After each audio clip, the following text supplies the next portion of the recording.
সন্তানের জন্য 1 নম্বর করণীয় হলো তার জন্য একটা মা সয়েস করা। সুবহানাল্লাহ। একজন মা সয়েস করা। মাকে আপনি যাকে বিবাহ করবেন সে আপনার সন্তানের মা হবে। সুবহানাল্লাহ। এই জন্য বিশ্বনবী মুহাম্মদ রাসূলুল্লাহ সাল্লাল্লাহু আলাইহি ওয়াসাল্লাম বুখারী শরীফের 4802 নম্বর হাদিস, তুনকাহুল মারআতু লিআরবাইন লিমালিহা লিহাসাবিহা ওয়া লিজামালিহা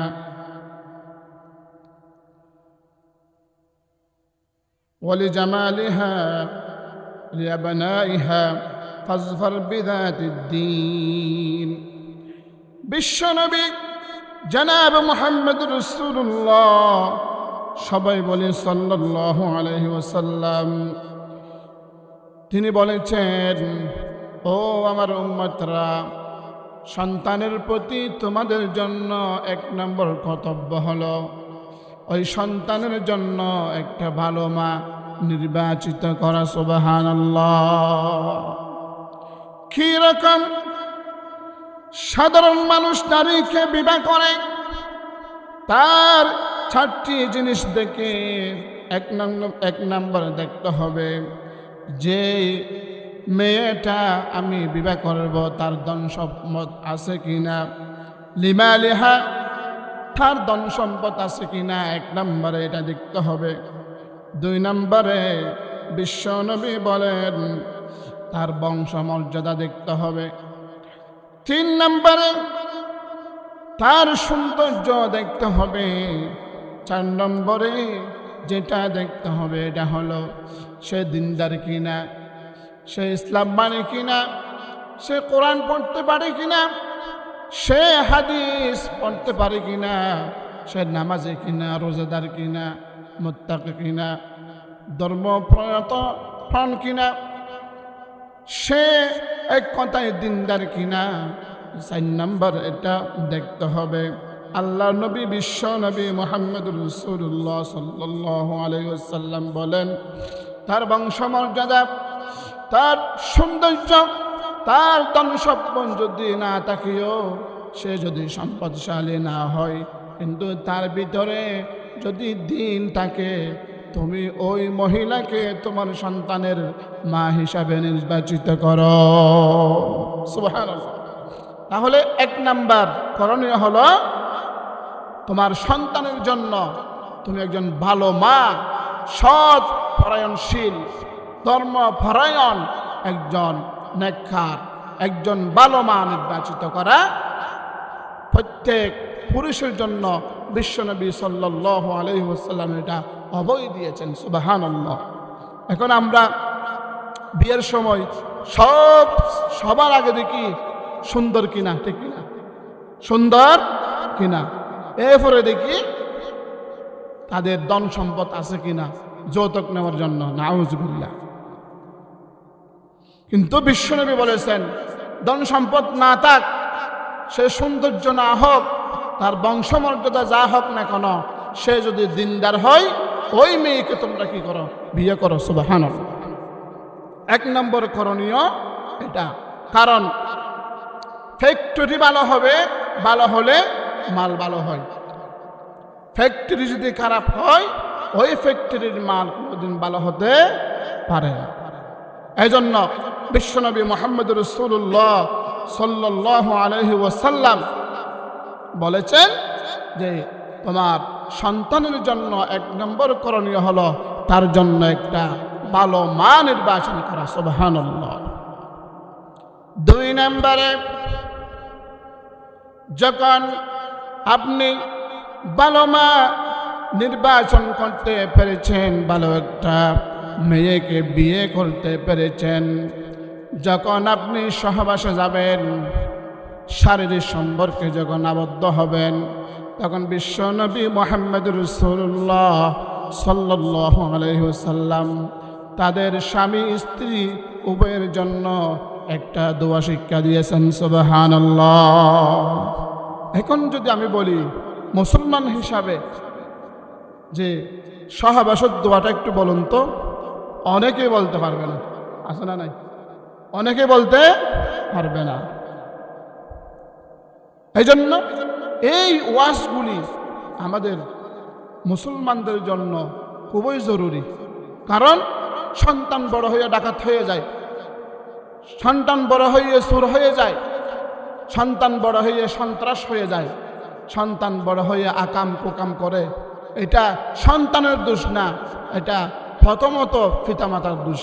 পিতামাতা সুশিক্ষা দেয় নাই, এই জন্য ওই পিতামাতা সন্তানদেরকে বৃদ্ধাশ্রমে রাখে, ঠিক কিনা?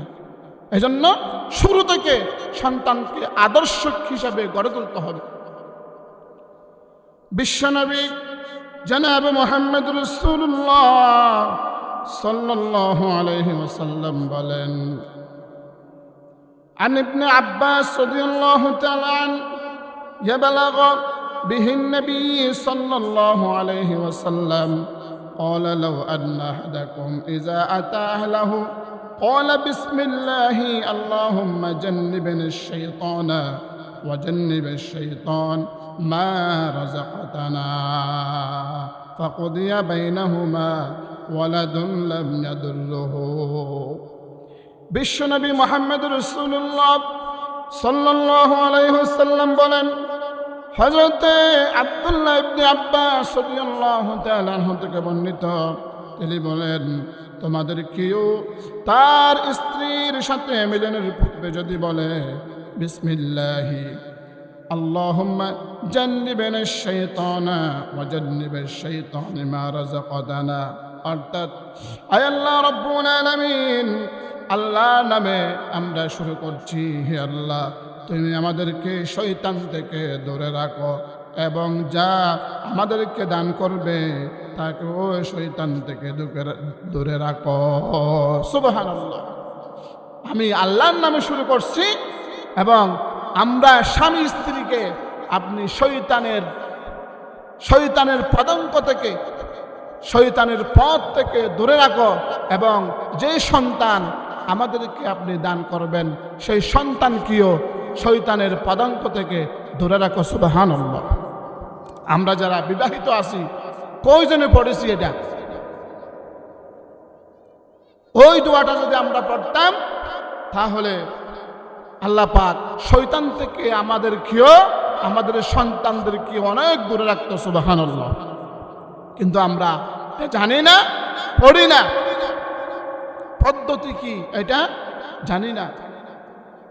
বাংলাদেশের ম্যাক্সিমাম বিয়ের মধ্যে যারা ইসলামিক পরিবার নয় তাদের বিয়েতে দেখা যায় ডুল তবলা বেহায়াফানা গান বাজনা, আছে না নাই? বিয়ের মধ্যে গান বাজনা। তো ওই বিয়ের মধ্যে গান বাজনা নর্তকী নিয়ে এসে নাচায়। ওই বিয়ের মধ্যে বিয়ে হইয়ে যে সন্তানগুলি হবে এগুলা কি ভালো হবে নাকি খারাপ হবে? কারণ আমাদের শুরু গলত। কিন্তু বিশ্বনবী বলেছেন এই দোয়াটা পড়তে হবে, হে আল্লাহ, আল্লাহর নামে আমি শুরু করছি, আমাকে এবং আমার স্ত্রীকে শয়তান থেকে বাঁচাও এবং যে সন্তান আমাদের জন্য আপনি দিবেন ওই সন্তানকেও কি শয়তান থেকে বাঁচাও। সুবহানাল্লাহ। এরপরে বিশ্বনবী মুহাম্মদ রাসূলুল্লাহ সাল্লাল্লাহু আলাইহি ওয়াসাল্লাম বলেন, মা রাযাকাতানা, এবং আমার থেকে যে সন্তানগুলি হবে ওই সন্তানের রিজিক আপনার ভান্ডার থেকে বন্টন করে দিন। সুবহানাল্লাহ। এইভাবে যদি আমরা বিশ্বনবীর হাদিস মেনে, এই তরিকা মেনে যদি আমরা সংসারের শুরু থেকে শেষ পর্যন্ত করতাম তাহলে আমাদের সংসারে কোনো অভাব দেখা দিত না। আমাদের সংসারে সন্তানাদি খারাপ হতো না, চুর হতো না, লম্পট হতো না, বদমাশ হতো না। বিশ্বনবী মুহাম্মদ রাসূলুল্লাহ সাল্লাল্লাহু আলাইহি ওয়াসাল্লাম 3 নম্বরে যেটা করতে হবে সেটা শিক্ষা দিয়েছেন। আল্লাহ রাব্বুল আলামিন যে আমাকে সন্তান দিবে, ছেলে সন্তান দিবে নাকি মেয়ে সন্তান দিবে নাকি একদম দিবে না, এটা সব খবর জানে কে? আল্লাহ। আল্লাহর ইচ্ছা ছেলে সন্তান দিবে, মেয়ে সন্তান দিবে, শুধু ছেলে দিবে, শুধু মেয়ে দিবে। একদম অনেকে দেখা যায় একদম ছেলেও দেই না, মেয়েও দেই না, আছে না নাই? এটা সব আল্লাহর ইচ্ছা। কিন্তু আল্লাহর কাছে দোয়া করতে হবে। আল্লাহ রব্বুল আলামিনের কাছে যে দোয়াগুলি করতে হবে সেইগুলি আল্লাহ রব্বুল আলামিন কোরআনের মাধ্যমে আমাদের জন্য শিক্ষা দিয়েছেন। সুবহানাল্লাহ। হযরত ইসমাঈল আলাইহিস সালাম, হযরত ইব্রাহিম আলাইহিস সালামের ঘরে ৮০ বছরের পরে হয়েছে। সুবহানাল্লাহ। কয় বছর পরে? ৮০ বছর। এবং আল্লাহ রব্বুল আলামিন মানুষের শিক্ষার জন্য, তাদেরকে শিক্ষা দেওয়ার জন্য দেখিয়ে দিয়েছেন পিতা ছাড়া মেয়ে থেকে মা, শুধু মা, পিতা ছাড়া মা থেকে সন্তান হয়েছে হযরত ঈসা আলাইহিস সালাম মরিয়মের গর্ভে। সুবহানাল্লাহ। কোনো পিতা নাই, পিতা ছাড়া সন্তান। আল্লাহ চাইলে পারে। আবার হযরত আদম আলাইহিস সালাম এবং হযরত হাওয়া আলাইহিস সালামের পিতাও নাই, মাতাও নাই। পিতা ছাড়া মাতা ছাড়া সন্তান আল্লাহ মানুষ বানিয়েছে কিনা? এটা আল্লাহ। কিন্তু আমরা অনেক জায়গায় দেখা যায় সন্তান খোঁজার জন্য মাজারে যাই, নাউজুবিল্লাহ। আছে না নাই? সন্তান খোঁজার জন্য মাজারে গিয়ে মাজারের গেটের মধ্যে পেট লাগাই দেয় মেয়েরা, নাউজুবিল্লাহ। সন্তান খোঁজার জন্য মাজারে গিয়ে একটা গাছ আছে, সেখানে গাছের মধ্যে রশি বেঁধে দেয়, নাউজুবিল্লাহ। সম্পূর্ণ শিরিক, সম্পূর্ণ শিরিক। সন্তানের জন্য গদাল মাছকে আঘাত দেয়, আছে না নাই? সন্তানের জন্য বায়ুজিৎ বুস্তামের মাজারে গিয়ে পুকুরের মধ্যে কচ্ছপকে আঘাত দেয়, আছে না নাই?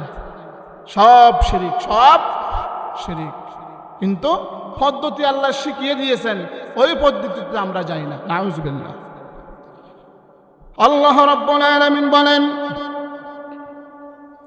রব্বি হাবলি মিনাস সালিহিন ফাবাশশারনাহু বিগুলামিন হালিম। আল্লাহ রাব্বুল আলামিন বলেন, হে আমার পরওয়ারদিগার, আমাকে এক সৎ পুত্র দান করুন, সুতরাং আমি তাকে এক সহনশীল পুত্রের সুসংবাদ দান করলাম। এই দোয়াটা হযরত ইব্রাহিম আলাইহিস সালাম করেছিলেন আল্লাহর কাছে, আয় আল্লাহ রাব্বুল আলামিন, আপনি আমাকে একজন সৎ সন্তান দান করুন। আল্লাহ রাব্বুল আলামিন ৮০ বছরের পরে হযরত ইব্রাহিম আলাইহিস সালামের দোয়াকে কবুল করে ৮০ বছরের পরে হযরত ইসমাঈলকে দান করেছিলেন। সুবহানাল্লাহ। প্রতিনিয়ত রব্বি হাবলি মিনাস সালিহিন, রব্বি হাবলি মিনাস সালিহিন, এই দোয়াটা হযরত ইব্রাহিম আলাইহিস সালাম করতে থাকতেন।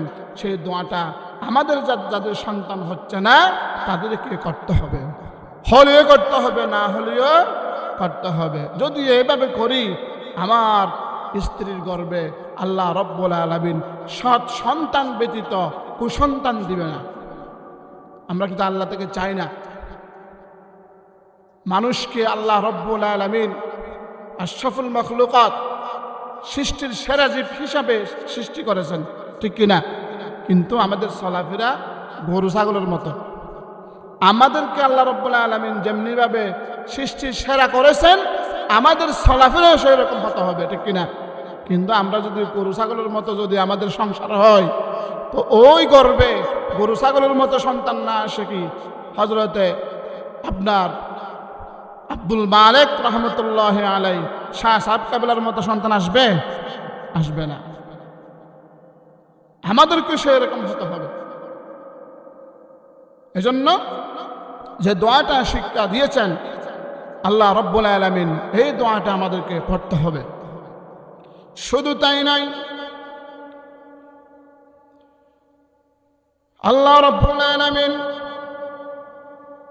হযরত জাকারিয়া আলাইহিস সালামের দোয়া সম্পর্কে আল্লাহ রব্বুল আলামিন কোরআনুল কারীমে বলেছেন, হুনালিকা دعا زكريا ربه قال رب هب لي من لدنك ذرية طيبة إنك سميع الدعاء فنادته الملائكة وهو قائم يصلي في المحراب أن الله يبشرك بيحيى مصدقا بكلمة من الله وسيدا وحسورا ونبيا من الصالحين قال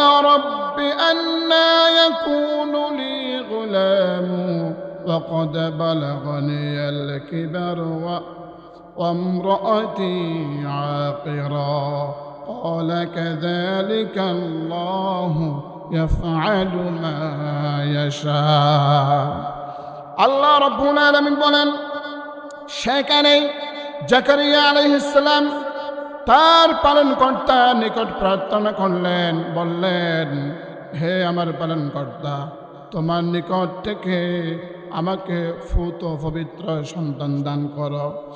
নিশ্চয়ই তুমি প্রার্থনা শ্রবণকারী। যখন তিনি খামরার ভেতরে নামাজে দাঁড়িয়েছিলেন তখন ফেরেশতারা তাকে ডেকে বললেন যে আল্লাহ তোমাকে সুসংবাদ দিচ্ছেন ইয়াহইয়া সম্পর্কে, যিনি সাক্ষ্য দেবেন আল্লাহর নির্দেশের সত্যতা সম্পর্কে, যিনি নেতা হবেন এবং নারীদের সংস্পর্শে যাবেন না, তিনি অত্যন্ত সৎ কর্মশীল নারী হবেন। তিনি বললেন হে পালনকর্তা, কেমন করে আমার পুত্র সন্তান হবে? আমার যে বার্ধক্য এসে গেছে, আমার স্ত্রীও যে বন্দা। বললেন আল্লাহ এমনইভাবে যা ইচ্ছা করে থাকেন। সুবহানাল্লাহ। হযরত জাকারিয়া আলাইহিস সালাম যখন নামাজরত অবস্থায় ছিলেন, আল্লাহ রব্বুল আলামিন তাকে সুসংবাদ দিলেন, ও জাকারিয়া, তোমার ঘরে আমি হযরত ইয়াহইয়া আলাইহিস সালামকে দিয়ে দিলাম। সুবহানাল্লাহ। জাকারিয়া আলাইহিস সালাম বলেন আল্লাহ, আমি তো বৃদ্ধ হয়ে গেছি, কিভাবে সম্ভব? এবং আমি নিজেও বৃদ্ধ, আমার স্ত্রীও বন্দা বলে যে মেয়েদের সন্তান হই না, কিভাবে সম্ভব? আল্লাহ রব্বুল আলামিন বললেন তোমার দোয়ার বরকতে, তোমার দোয়ার কারণে আমি তোমার দোয়া কবুল করে এমনভাবে কবুল করেছি, তুমি বার্ধক্য হয়ে গেছ, তোমার স্ত্রী বন্ধ হোক, তারপরেও তোমাকে আমি একটা সৎ সন্তান দান করলাম। সুবহানাল্লাহ। সেইভাবে আল্লাহর কাছে চাইলে আল্লাহ বান্দাদেরকে ফিরাই না, কিন্তু আমরা চাই না। আল্লাহর কাছে না চেয়ে ডাক্তারের কাছে দৌড়াই, আল্লাহর কাছে না গিয়ে বৈদ্যের কাছে দৌড়াই, আল্লাহর কাছে না গিয়ে মাজারে দৌড়াই, আছে না নাই? কিন্তু আগে আল্লাহকে বলতে হবে। ডাক্তার হচ্ছে মাধ্যম, ডাক্তার কি সন্তান দেওয়ার মালিক? বৈদ্য কি সন্তান দেওয়ার মালিক? এরা হচ্ছে মাধ্যম, কিন্তু চাইতে হবে কার কাছে? আল্লাহর কাছে। কক্সবাজার আসাদুজ্জামানের নাম শুনছেন? উনি শত শত রোগীর চিকিৎসা করেছে, কিন্তু ওনার একটা সন্তান নাই। এটা আল্লাহর খেলা। কার খেলা? উনি গায়নি বিশেষজ্ঞর উপরে, ওনার উপর কোনো ডাক্তার নেই কক্সবাজারে, কিন্তু আল্লাহ ওনাকে এখনো একজন সন্তান দেন। এটা সব আল্লাহর খেলা। এই জন্য 2 নাম্বার হলো, 1 নাম্বার কি ভালো মা নির্বাচন করা, 2 নাম্বার হলো সহবাসের সময় দোয়া পড়া, 3 নাম্বার হলো ভালো সন্তানের জন্য আল্লাহর কাছে চাওয়া। মনে রাখবেন, ধারাবাহিক ভালো সন্তানের জন্য আল্লাহর কাছে দোয়া করা। আল্লাহর কাছে দোয়া করলে আল্লাহ রাব্বুল আলামিন অবশ্যই আল্লাহর যদি ভালো চাই, আল্লাহ যদি মনে করে যে তাকে সন্তান দিলে ভালো হবে, তাহলে অবশ্যই আল্লাহ রাব্বুল আলামিন সৎ সন্তান দিবেন। শুধু সন্তান না, সৎ সন্তান দিবেন।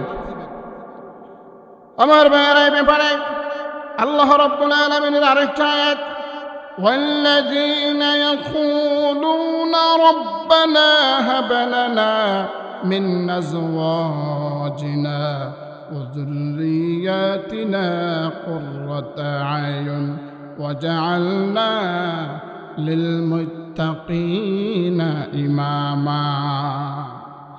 ও মুমিন, তোমরা বলো, হে আমাদের প্রতিপালক, তুমি আমাদের স্ত্রী ও সন্তানদেরকে আমাদের সুখের শীতলতা করে দাও, চক্ষু শীতল করে দাও, এবং মুত্তাকিদের আমাকে ইমাম বানিয়ে দাও।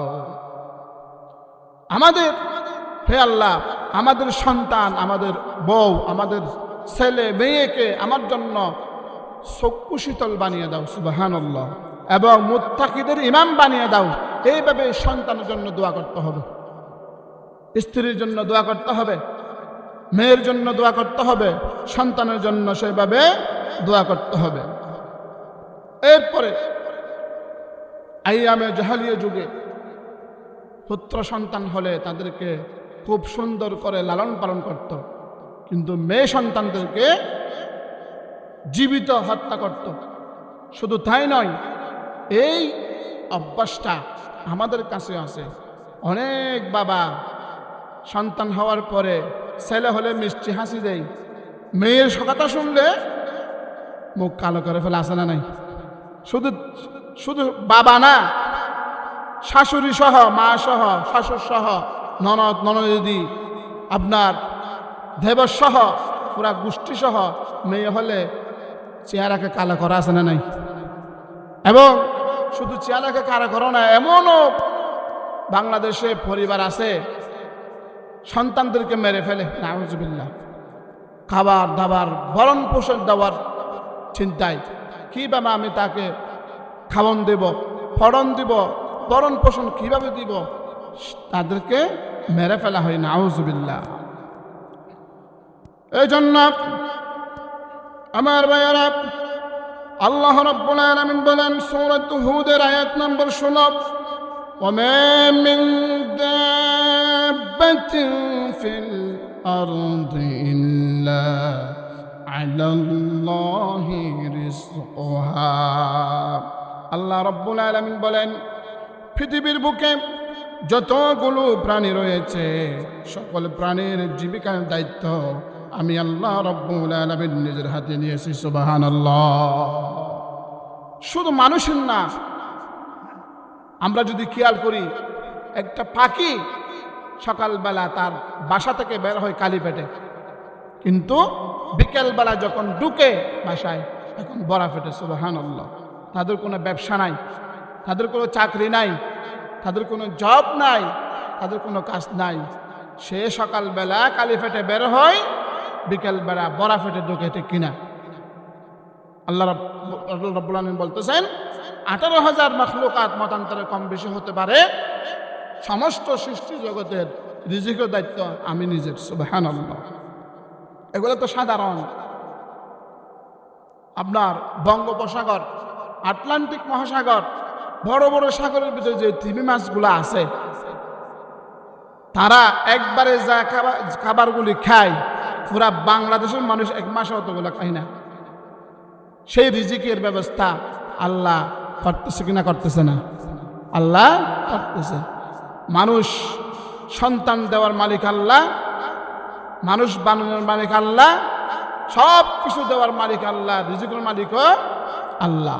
এই জন্য আল্লাহ পাক পরিষ্কার করে বলে দিচ্ছেন, সমস্ত সৃষ্টি জগতের তা করার পরে 6 বছর 7 বছর হয়ে যাবে, পিতামাতার প্রতি আরেকটা বিশেষ দায়িত্ব হলো তাদেরকে তাওহীদ এবং রিসালাতের শিক্ষা দেওয়া। তাওহীদ এবং কিসের শিক্ষা দেওয়া? রিসালাতের শিক্ষা দেওয়া। তাওহীদ মানে আল্লাহ এক, আল্লাহ ব্যতীত আর কোনো মাবুদ নাই, একমাত্র ইবাদত হবে আল্লাহর। এই বিষয়গুলি কালিমায়ে তাইয়্যিবা, কালিমায়ে শাহাদাত, কালিমায়ে ইমানে মুফাসসাল, ইমানে মুজমাল, এই কালিমাগুলি তাদেরকে শিক্ষা দেওয়া। এই কালিমাগুলি ফুরকানিয়া মাদ্রাসায় এই কালিমাগুলো নুরানি মাদ্রাসায়, এই কালিমাগুলি কওমি মাদ্রাসায়, এই কালিমাগুলো আলিয়া মাদ্রাসায় শিক্ষা দেওয়া হয় কিনা? সেখানে সন্তানকে দ্বীনি শিক্ষায় কি দিয়ে দেওয়া। সুবহানাল্লাহ। এরপরে পিতামাতার করণীয় হলো তাওহীদ এবং রিসালাতের পাশাপাশি সন্তানদেরকে কোরআন শিক্ষা দেওয়া। সুবহানাল্লাহ। কোরআন শিক্ষা দেওয়া। কোরআন কেন শিক্ষা দিবেন?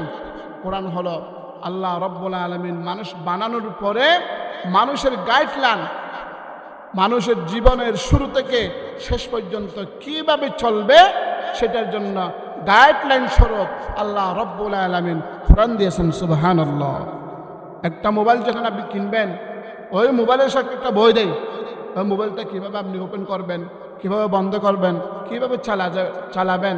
তেমনিভাবে আল্লাহ রব্বুল আলামিন মানুষ সৃষ্টি করার পরে মানুষ কীভাবে তার জীবনকে পরিচালনা করবে, যুগে যুগে নবী রাসূল পাঠিয়েছেন, তাদের সাথে গাইডলাইন পাঠিয়েছেন। সর্বশেষ গাইডলাইন, সর্বশ্রেষ্ঠ গাইডলাইন হলো কোরআন। সুবহানাল্লাহ। একটা মানুষের জন্ম থেকে শুরু থেকে কিভাবে চলবে, ব্যক্তিগত জীবন, পারিবারিক জীবন, সামাজিক জীবন, রাষ্ট্রীয় জীবন, মানুষের লেনদেন, ব্যবসা বাণিজ্য, বিয়ে শাদী, কর্ম কিভাবে হবে, সবগুলি কোরআনের মধ্যে দেওয়া আছে। এই জন্য পিতামাতার দায়িত্ব হলো সন্তানকে কোরআনের শিক্ষায় শিক্ষিত করা, সন্তানকে হাদিসের শিক্ষায় শিক্ষিত করা, সন্তানকে ধর্মীয় শিক্ষায় শিক্ষিত করা, সন্তানকে নৈতিক শিক্ষায় শিক্ষিত করা। এটা হচ্ছে পিতামাতার দায়িত্ব। এটাও দায়িত্বের মধ্যে পড়ে। এই শিক্ষাগুলি আমরা দেই না, এই জন্য সন্তান বড় হয়ে নষ্ট হয়ে যায়। সন্তান বড় হয়ে চোর ডাকাত বদমাশের মতো হয়ে যায়, যার ধাই বুড়ো পিতামাতা এড়াতে পারে না। এই দায়িত্ব আমাদের। এই জন্য আমার আল্লাহ রাব্বুল আলামিন বলেন, বিশ্বনবী মুহাম্মদ রাসূলুল্লাহ সাল্লাল্লাহু আলাইহি ওয়াসাল্লামকে সর্বপ্রথম যে ওহীটা নাযিল করেছে আল্লাহ রাব্বুল আলামিন, এটা শিক্ষার মাধ্যমে আল্লাহ রাব্বুল আলামিন বললেন, ইকরা বিসমি রাব্বিকাল্লাযী খালাক খালাকাল ইনসানা মিন আলাক ইকরা রাব্বুকাল আকরাম।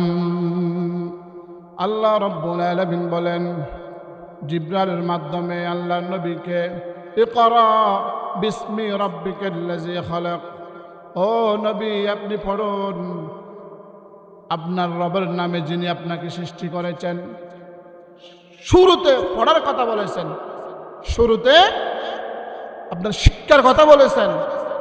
যিনি আপনাকে সৃষ্টি করেছেন তার নামে আপনি পড়ুন। এইভাবে শিক্ষা। এই জন্য আমাদের সন্তানের প্রথম শিক্ষা হবে কোরআনের শিক্ষা, প্রথম শিক্ষা হবে আপনার হাদিসের শিক্ষা, প্রথম শিক্ষা হবে ইসলাম শিক্ষা। এটা প্রত্যেক পিতামাতার সন্তানের প্রতি করণীয়। এরপরে কোরআন হাদিস যখন শিখবে, আপনার তাওহীদ রিসালাতের শিক্ষা যখন হয়ে যাবে, তখন 7 বছর যখন বয়স হবে আপনার সন্তানকে আপনি নামাজের শিক্ষা দিবেন। সুবহানাল্লাহ। একমাত্র ইবাদত, যে ইবাদত না করলে ঈমান চলে যায়, সেই ইবাদত হলো নামাজ।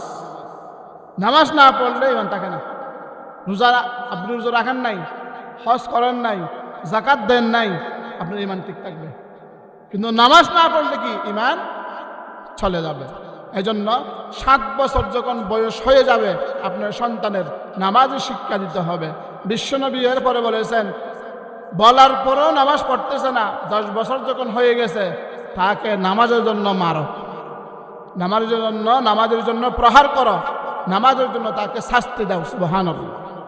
কারণ নামাজ এমন একটা ইবাদত, নামাজ যদি পুঙ্খানুপুঙ্খানু যদি নামাজ পড়ে, সেই নামাজ মানুষদেরকে খারাপ কাজে বাধা দেয়, অশ্লীল কাজে বাধা দেয়, আপনার বেহায়াপনায় বাধা দেয়।